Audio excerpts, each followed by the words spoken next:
Welcome to विद्यार्थी club. आज है 18 अगस्त 2020 और 18 अगस्त 2020 से करंट अफेयर के जितने भी इंपॉर्टेंट क्वेश्चन बन सकते हैं उन्हें आज हम इस वीडियो में डिस्कस करेंगे तथा उन इंपॉर्टेंट क्वेश्चंस के साथ उनसे जुड़े हुए मैं फैक्ट भी बताऊंगा जो कि आपके कंपटीशन एग्जाम में बहुत ही ज़्यादा लाभदायक होंगे। तो इस वीडियो को आप लास्ट तक जरूर देखा करें और इस वीडियो के लास्ट में मैं आपको एक क्वेश्चन दूंगा, उसका आंसर आपको कमेंट बॉक्स में लिखना है। आज की करंट अफेयर की पीडीएफ हमारे डिस्क्रिप्शन से आप डाउनलोड कर सकते हैं।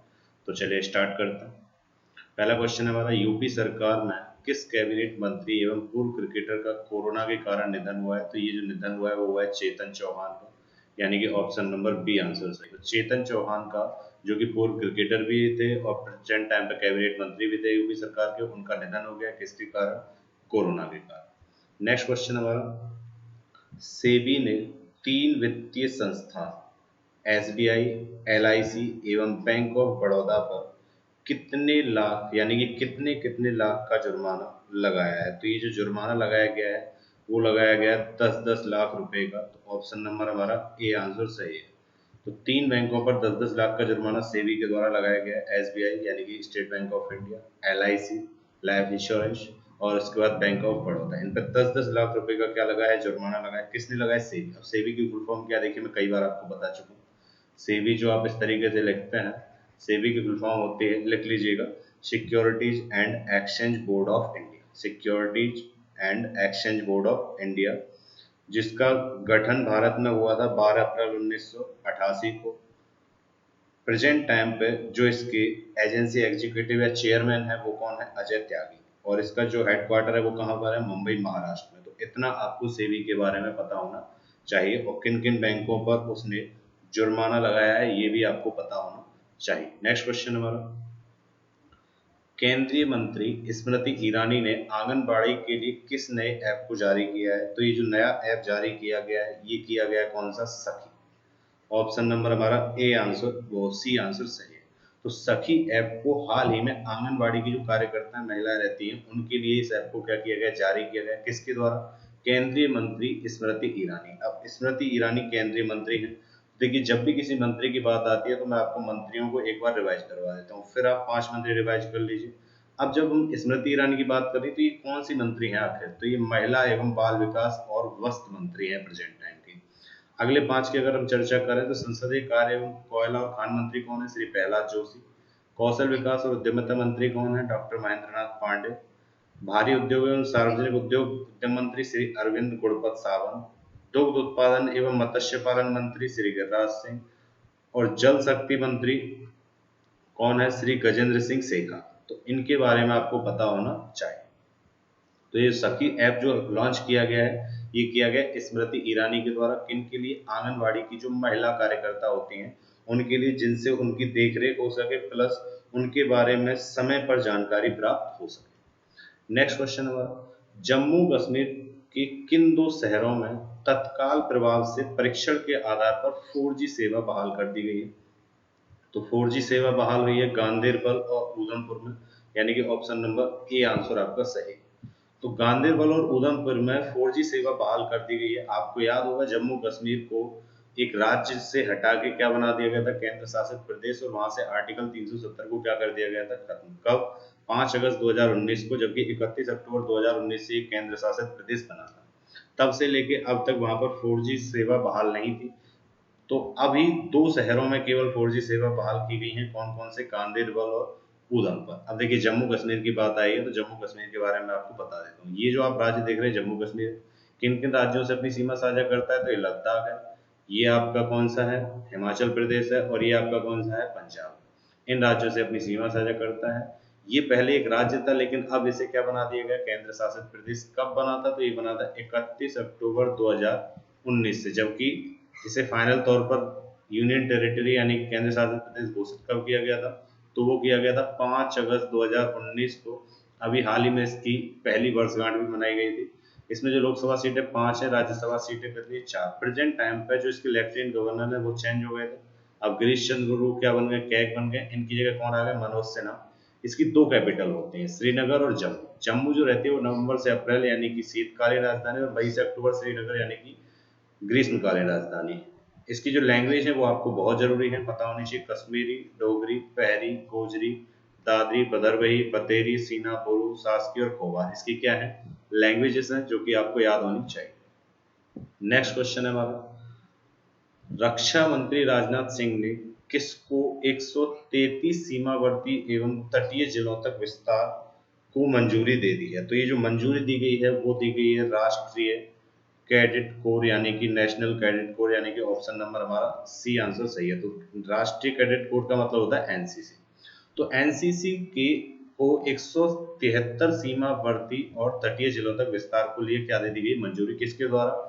प्रेजेंट टाइम पे जो रक्षा मंत्री है राजनाथ सिंह। अब इसकी घोषणा जो की गई थी वो कब की गई थी? तो ये 74वें स्वतंत्रता दिवस पर प्रधानमंत्री नरेंद्र मोदी के द्वारा की गई थी और उसी के विस्तार को क्या दी गई है मंजूरी दी गई है। तो एनसीसी की बात अगर करें तो देखिए एनसीसी की डायरेक्टर जनरल एट टाइम पर कौन है? लेफ्टिनेंट जनरल राजीव चोपड़ा है। कौन है? राजीव चोपड़ा। इसका जो मोटो है उद्देश्य वो एकता और अनुशासन यानी कि यूनिटी और डिसिप्लिन है। इसके जो फाउंडर थे वो government of the United kingdom यानी कि यूके था और जब इसका गठन हुआ था तो कब हुआ था? 16 अप्रैल 1948। इसका जो हेडक्वार्टर है वो कहाँ पर है? न्यू दिल्ली में। तो इतना आपको एनसीसी के बारे में पता होना चाहिए।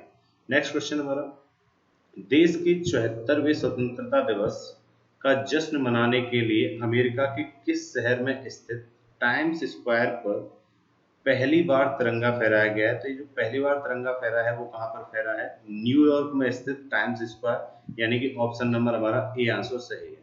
तो न्यूयॉर्क के टाइम स्क्वायर पर पहली बार तिरंगा फहराया गया है। कौन से स्वतंत्रता दिवस पर? 74वें स्वतंत्रता दिवस पर, जो कि कहाँ पर स्थित है? अमेरिका में स्थित है। न्यूयॉर्क में ही आपको पता है स्टैच्यू ऑफ लिबर्टी भी स्थित है जो कि दुनिया का सबसे बड़ा बंदरगाह भी है। और कहाँ पर है? तो ये यूएसए में है, अमेरिका में है। ठीक है, तो टाइम स्क्वायर पर पहली बार झंडा फहराया गया। तो इतना आपको इसके बारे में पता होना चाहिए। नेक्स्ट क्वेश्चन हमारा, बांग्लादेश 15 अगस्त को राष्ट्रीय शोक दिवस के रूप में किसकी मृत्यु के कारण मनाता है? तो ये जो मृत्यु हुई थी उस दिन ये हुई थी शेख मुजीबुर रहमान की यानी कि ऑप्शन नंबर हमारा सी आंसर सही है। तो शेख मुजीबुर रहमान की हत्या कर दी गई थी कब? 15 अगस्त को। इसीलिए राष्ट्रीय शोक दिवस मनाया जाता है। अब ये शेख मुजीबुर रहमान थे कौन? तो ये बांग्लादेश के प्रथम राष्ट्रपति थे जो कि यहाँ के राष्ट्रीय हीरो या फाउंडर भी कहे जाते हैं। शेख मुजीबुर रहमान बांग्लादेश के क्या थे? फाउंडर थे। अगर हम बात करें, देखिए ये जो आप देख रहे हैं बंगा वीर मोहम्मद अताउल गनी उस्मानी, तो बांग्लादेश के बारे में अगर बात करूं तो ये राष्ट्रीय हीरो है। और प्रेजेंट टाइम पर जो इसके पीएम है वो शेख हसीना है और प्रेजेंट टाइम पर प्रेसिडेंट अब्दुल हामिद है। ये जो स्वतंत्र हुआ था वो 26 मार्च 1971 को हुआ था, जबकि इसका विजय दिवस जो मनाया जाता है वो 16 दिसंबर 1971 को मनाया जाता है। यहाँ की मुद्रा क्या है? टका है। और यहाँ के जो राष्ट्रगान है वो अमर सोनार बांग्ला जो कि गुरुदेव रविन्द्रनाथ टैगोर द्वारा लिखा गया था, जो कि पहली बार 1906 में गाया गया था। यहाँ की राजधानी क्या है? ढाका है। तो इतना आपको इसके बारे में पता होना चाहिए। नेक्स्ट क्वेश्चन हमारा, किस बैंक ने सशस्त्र बलों के लिए शौर्य केजीसी कार्ड लॉन्च किया है? तो ये जो शौर्य केजीसी कार्ड लॉन्च किया है ये किया है एचडीएफसी बैंक ने यानी कि ऑप्शन नंबर हमारा बी आंसर सही। तो एचडीएफसी बैंक ने हाल ही में सशस्त्र बलों के लिए शौर्य केजीसी कार्ड लॉन्च किया है। अब एचडीएफसी के बारे में अगर बात करें तो पहले मैं उससे ये बता देता हूँ आपको, ये शौर्य जो केजीसी कार्ड है इसका काम क्या है। तो एक प्रमुख निजी बैंक के एचडीएफसी बैंक ने एक योजना चलाई है और इसको कार्ड के तहत क्या किया जाएगा, जो कार्ड है यह कार्ड सरकार द्वारा किसान क्रेडिट कार्ड दिशा निर्देशों के आधार पर तैयार किया गया है और 45 लाख से अधिक भारतीय सशस्त्र बल के जवानों को 2 लाख रुपए से लेकर 10 लाख रुपए तक का ये क्या देगा? जीवन बीमा देगा। अब देखिए एचडीएफसी की बात आई है तो एचडीएफसी के बारे में मैंने पहले भी आपको बताया था। इसके जो हाल ही में सीईओ चेंज हुए वो कौन बने हैं? शशिधर जगदीशन। प्रेजेंट टाइम पे जो इसके चेयरपर्सन है वो श्यामला गोपीनाथ है। इसका जो हेडक्वार्टर है वो महाराष्ट्र में है। अगस्त 1994 में ये स्थापना हुई थी एचडीएफसी बैंक की। ये भारत का सबसे बड़ा निजी बैंक है यानी कि प्राइवेट बैंक है एसेट के मामले में और मार्केट पूंजी के मामले में। तो इतना आपको इसके बारे में पता होना चाहिए। नेक्स्ट क्वेश्चन हमारा, स्पुतनिक वी वैक्सीन के उत्पादन और विपणन में रूस के साथ कौन सा देश भागीदार है? तो ये जो देश भागीदार हुआ है वो हुआ है ब्राजील। ऑप्शन नंबर हमारा ए आंसर सही है। तो ब्राजील और रूस मिलकर स्पुतनिक वी वैक्सीन का उत्पादन और विपणन यानी कि इसे बांटेंगे और इसका क्या करेंगे? उत्पादन करेंगे। कौन देश मिल गया है रूस के साथ? ब्राजील। अब ब्राजील की बात आई, देखिए ब्राजील के बारे में आपको पहले भी कई बार बता चुका हूँ, फिर मैं एक बार बता देता हूँ। ये जो आप देख रहे हैं मैप में, ये देश है ब्राजील, जो कि दक्षिणी अमेरिका महाद्वीप का एक देश है। ब्राजील की जो राजधानी है वो क्या है, ब्राजीलिया है। यहाँ की जो सबसे बड़ी लार्जेस्ट सिटी है वो साओ पोलो है। प्रेजेंट टाइम पर जो इसके प्रेसिडेंट हैं वो जेयर बेल्सोनारो है, ठीक है। जबकि यहाँ पर अगर हम बात करें तो इसकी जो ऑफिशियल लैंग्वेज है वो पुर्तगीज है। कौन सी है, पुर्तगीज। तो इतना आपको इसके बारे में पता होना चाहिए ब्राजील के बारे में। नेक्स्ट क्वेश्चन की बात कर लेते हैं। किस मंत्रालय द्वारा स्वास्थ्य पोर्टल और आलेख न्यूज़लेटर शुरू किया गया है? तो ये जो किया गया है वो किया गया है आदिवासी मंत्रालय द्वारा, यानी कि ऑप्शन नंबर सी आंसर सही। तो आदिवासी मंत्रालय द्वारा हाल ही में स्वास्थ्य पोर्टल और आलेख न्यूज़लेटर शुरू किया गया है। इसके तहत क्या किया जाएगा, जो आदिवासी हैं, जनजाति लोग हैं, उनके स्वास्थ्य का क्या रखा जाएगा, ख्याल रखा जाएगा। और आलेख न्यूज़लेटर यानी कि रिपोर्ट तैयार की जाएगी उस बेसिस पे कि कितनी उन्नति हो रही है, उसमें कितनी उन्नति नहीं हो रही है। तो ये आदिवासी मंत्रालय के मंत्री आप बताएंगे। मैं मंत्री कई बार रिपीट करवा चुका हूँ आप लोगों को, तो वीडियो को पॉज करिए और आदिवासी मंत्रालय के जो भी मंत्री हैं उनके बारे में बताएं। नेक्स्ट क्वेश्चन हमारा, बीदर और मैसूरू के बीच औद्योगिक गलियारा किस राज्य के द्वारा बनाने की घोषणा की गई है? तो ये जो बनाने की घोषणा की गई है वो की गई है कर्नाटक, यानी कि ऑप्शन नंबर हमारा ए आंसर सही है। तो कर्नाटक के द्वारा बीदर और मैसूरू के बीच क्या बनाया जाएगा, औद्योगिक गलियारा, जिससे विदेशी विनिवेश को यानी कि निवेश को भी भारत में लाया जा सके और आत्मनिर्भर भारत बनाने के तहत ये काम कर सके। अब कर्नाटक की बात आई है, तो देखिए कर्नाटक के बारे में पहले भी कई बार बता चुका हूँ। ये जो आप राज्य देख रहे हैं कर्नाटक है, किन किन राज्यों से भरा हुआ है, गोवा, महाराष्ट्र, तेलंगाना, आंध्र प्रदेश, तमिलनाडु और केरल। महाराष्ट्र की जो राजधानी कर्नाटक की जो राजधानी वो बेंगलुरु है। लोकसभा सीट 28 है, राज्यसभा 12 है, विधानसभा 225 है और विधान परिषद 75 है। मतलब ये एक दो क्या है, द्विसदनीय राज्य है। भाषा यहाँ की कन्नड़ है। गठन 1 नवंबर 1956 को। प्रेजेंट टाइम पे जो गवर्नर है वो वजुभाई वाला है। प्रेजेंट टाइम जो सीएम है वो BS येदियुरप्पा है। नदी इसकी कावेरी, तुंगभद्रा, कृष्णा नदी, मलप्रभा, शरावती है, जिसमें जोग जलप्रपात भारत का सबसे ऊंचा है और जो कि किस नदी पर है, शरावती पर। भारत में दूसरा सर्वाधिक वर्षा औसत वाला जो क्षेत्र है वो कौन सा है, अगुम्बे। सबसे ऊंचा स्थल कर्नाटक का चिकमंगलूर जिले में कामोलियन गिरी पर्वत है। बेंगलुरु को सिलिकॉन वैली के नाम से जाना जाता है। राजकीय पशु हाथी, राजकीय वृक्ष चंदन, राजकीय फूल कमल और राजकीय पक्षी इसका क्या है, इंडियन रोलर। तो इतना आपको इसके बारे में पता होना चाहिए। नेक्स्ट क्वेश्चन हमारा, विश्व का सबसे लंबा पियर ब्रिज भारत के किस राज्य में बनाया जा रहा है? तो सबसे लंबा जो पियर ब्रिज बनाया जा रहा है वो कहाँ पर बनाया जा रहा है, मणिपुर में, यानी कि ऑप्शन नंबर डी आंसर हमारा सही है। तो मणिपुर में क्या किया जा रहा है, पियर ब्रिज बनाया जा रहा है। पियर ब्रिज का मतलब क्या होता है, जो मेनली पिलर पे होता है। कहाँ पे होता है, पिलर पे बनाया जाता है। अब ये जो पियर ब्रिज है ये दुनिया का सबसे ऊंचा या लंबा पियर ब्रिज बनने वाला है। पहले जो पियर ब्रिज था जो कि दुनिया का सबसे ऊंचा या सबसे लंबा था, तो वो था यूरोप के मोंटेनेग्रो में 139 मीटर लंबी वाला रिजिका पुल था, जो रिकॉर्ड में अब इससे पीछे हो जाएगा। इसकी जो लंबाई है अगर हम इसकी बात करें तो इसमें 111 किलोमीटर लंबी चिरीबाम तुपुल इम्फाल रेलवे लाइन परियोजना का एक हिस्सा है।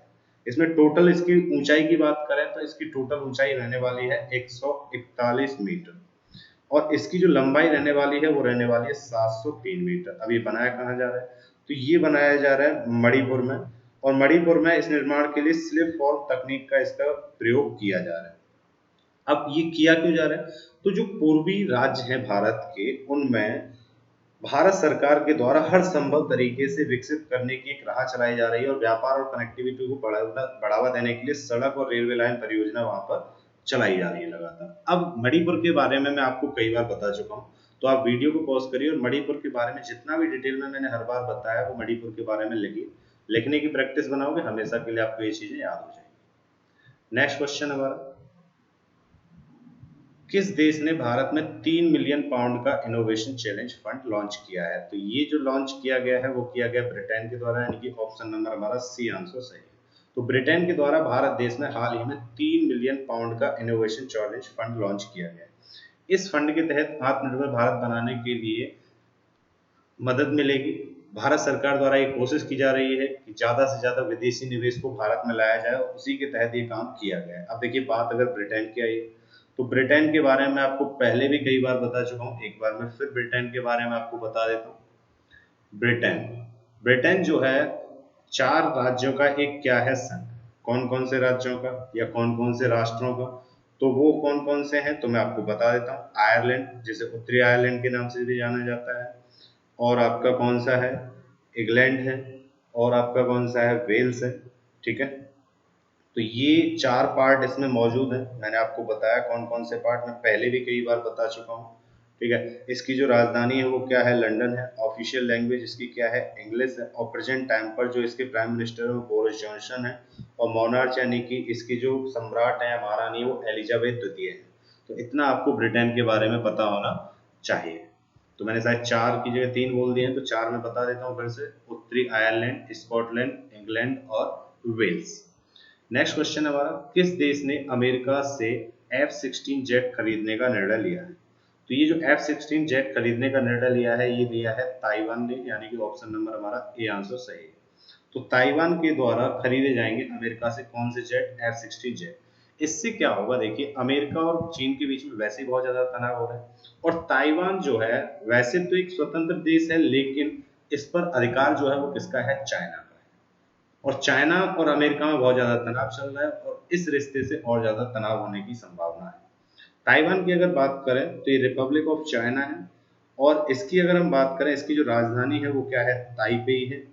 सबसे बड़ी सिटी भी इसकी न्यू ताइपेई है। प्रेजेंट टाइम के जो इसके प्रेसिडेंट है वो तसाई इंग वेन है, तसाई इंग वेन। जबकि ये चाइना के किधर स्थित है, तो चाइना के ये पूरब में स्थित है। तो इतना आपको इसके बारे में पता होना चाहिए। नेक्स्ट क्वेश्चन हमारा, सितंबर 2020 में प्रधानमंत्री मोदी के द्वारा अटल टनल का उद्घाटन किया जाएगा, वह किस राज्य में स्थित है। तो अटल टनल जो है वो है हिमाचल प्रदेश में स्थित है, यानी कि ऑप्शन नंबर हमारा बी आंसर सही है। तो जो हिमाचल प्रदेश में है अटल टनल, उसका नाम पहले अगर हम बात करें तो ये रोहतांग दर्रे के नीचे रोहतांग टनल के नाम से इसे जाना जाता था। जबकि आपको पता है 16 अगस्त 2020 को अटल वाजपेयी की कौन सी बरसी मनाई गई है, दूसरी बरसी मनाई गई है, दूसरी पुण्यतिथि उनकी मनाई गई है। और उसी के उपलक्ष्य में वहां के जो हिमाचल प्रदेश के मुख्यमंत्री हैं उन्होंने बताया है कि सितंबर 2020 में इसका उद्घाटन होना है, जिसका नाम बदलकर अब क्या कर दिया गया है, अटल टनल कर दिया गया है। अब देखिए हिमाचल प्रदेश की बात आई है, मैं आपको हिमाचल प्रदेश के बारे में बता दें। ये जो आप राज्य देख रहे हैं ये हिमाचल प्रदेश है। किन किन राज्यों से सटा हुआ है, तो इधर लद्दाख, जम्मू कश्मीर, इधर आपका कौन सा पंजाब, ये कौन सा है आपका हरियाणा, और ये कौन सा है आपका उत्तराखंड। हिमाचल प्रदेश की जो राजधानी है वो भी आपको पता होनी चाहिए। इसकी 2 राजधानियां हैं। कितनी राजधानियां हैं हिमाचल प्रदेश की, 2 राजधानियां हैं। अब कौन कौन सी हैं, तो वो हैं आपकी हिमाचल प्रदेश की जो 2 राजधानियां हैं वो हैं शिमला और धर्मशाला। धर्मशाला विंटर यानी कि शीतकालीन राजधानी है, और शिमला ग्रीष्मकालीन राजधानी है।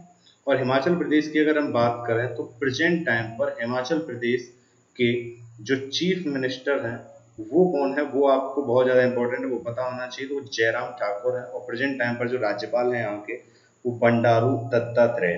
कौन है, बंडारू दत्तात्रेय। राज्यसभा सीटें यहाँ पर 3 हैं, लोकसभा सीटें 4 हैं, और विधानसभा सीटें यहाँ पर कितनी हैं, 68 है। यहाँ की ऑफिशियल लैंग्वेज हिंदी है, और एडिशनल ऑफिशियल लैंग्वेज यहाँ की क्या है, संस्कृत है। तो इतना आपको हिमाचल प्रदेश के बारे में पता होना चाहिए।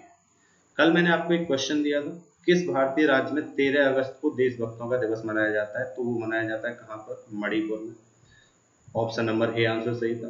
कुछ ही लोगों ने इसका आंसर कमेंट बॉक्स में लिखा। फिर से मैं आपसे कहूंगा कि कमेंट बॉक्स में आप लिखने की हैबिट बनाएं। आपके लिए कल के लिए क्वेश्चन है, 15 अगस्त 2020 को प्रधानमंत्री नरेंद्र मोदी द्वारा किस मिशन को लॉन्च किया गया। तो ये मिशन का नाम आपको बताना है, किस मिशन को लॉन्च किया गया।